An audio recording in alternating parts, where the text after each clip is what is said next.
So I just watched this documentary of Kanye West.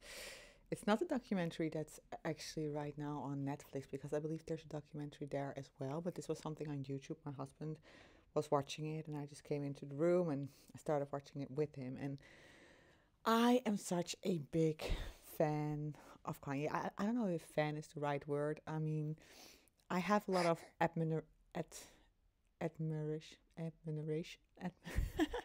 I don't know the word that you admire somebody for Kanye. I love his music, especially his earlier work. I really loved his first couple of albums. I love what he has done with the fashion, with the Yeezys. We have a lot of Yeezy shoes.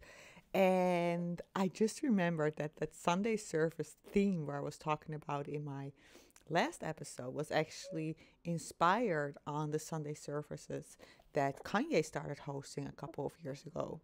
By the way, I'm very distracted by my plant that's in my room because we just recently came back from a vacation and I never ask people to water my plants during my vacation. And I actually haven't even watered the plant since I got home. And I have never seen my plant so green. And this is funny because I haven't noticed it on this plant. The plants downstairs, I did notice how green they were.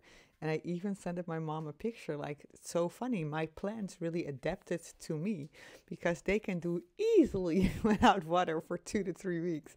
Because normally I don't water them more often than once every 3 or 4 weeks. So that shows nature always adapts. If you just have patience, everything adapts to your style.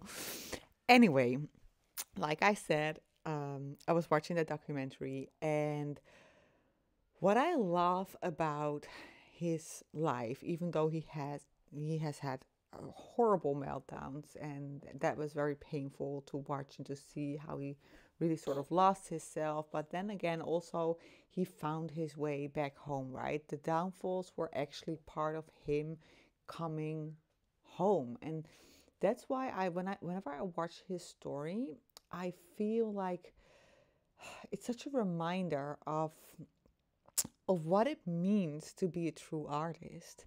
And I actually feel that way like almost every time I watch a documentary about artists. If I watch something about, for example, Alicia Keys, or when I look at those stories, it always really activates that creative part in me, and it always gives me sort of a sigh of relief, like, oh my god, of course we are all artists. And I think like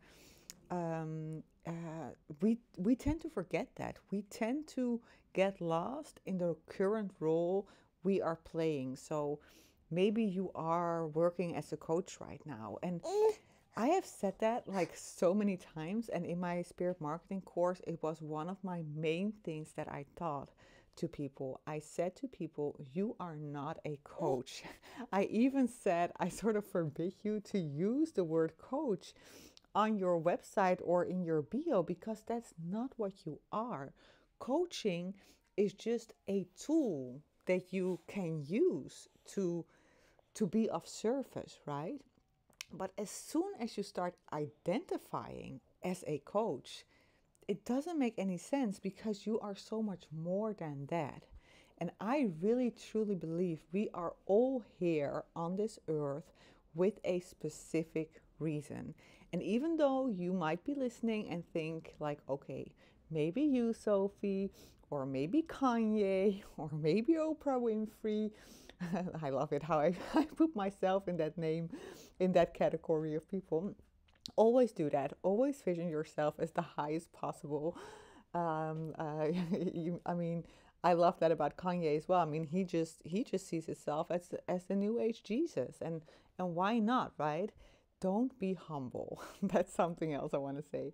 But maybe you think, okay, not me. You may be Sophie, but not me.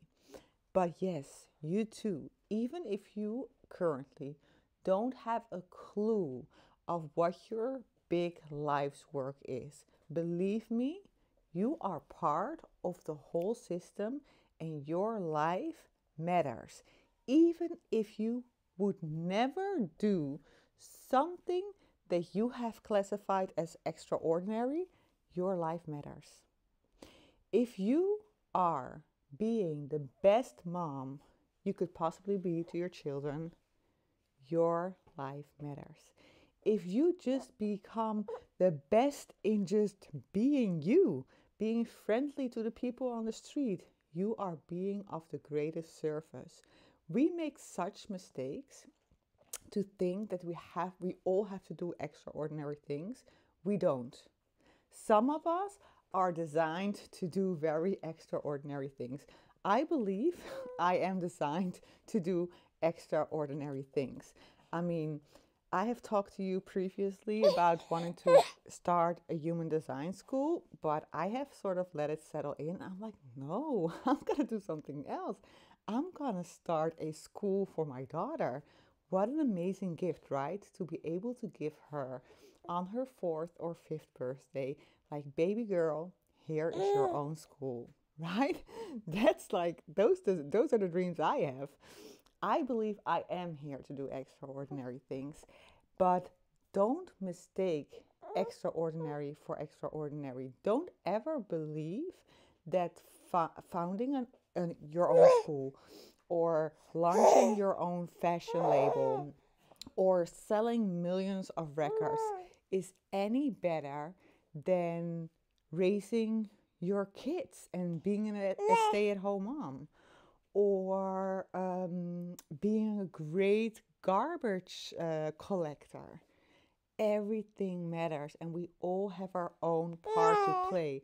So just really feel into your, just stop asking the question, what is my big purpose? Because it's already decided on what your big purpose is. Start asking different kind of questions. Rose always told me, and I'm saying told me because I'm not communicating with them in the way I used to. It's a little bit of different, it got a different form, a different shape.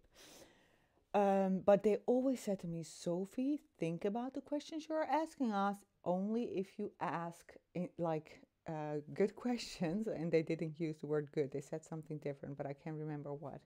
But they said the quality of your questions define the quality of your answers. So if I ask a simple non-valid question, I get a simple non-valid answer. But if I ask a question that matters, I'll get the answer.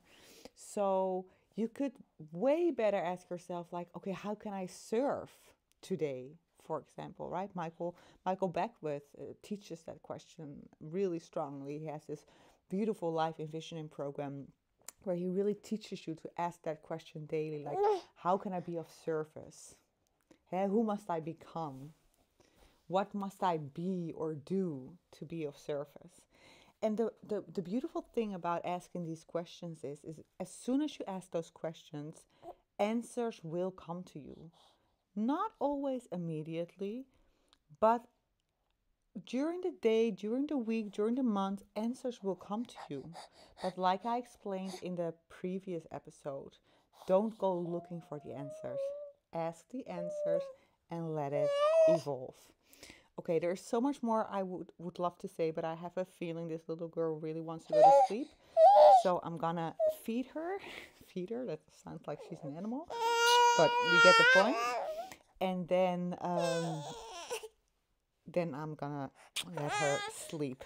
So I hope this gives you a little bit of inspiration if you have been wondering about that stupid question about your life's purpose.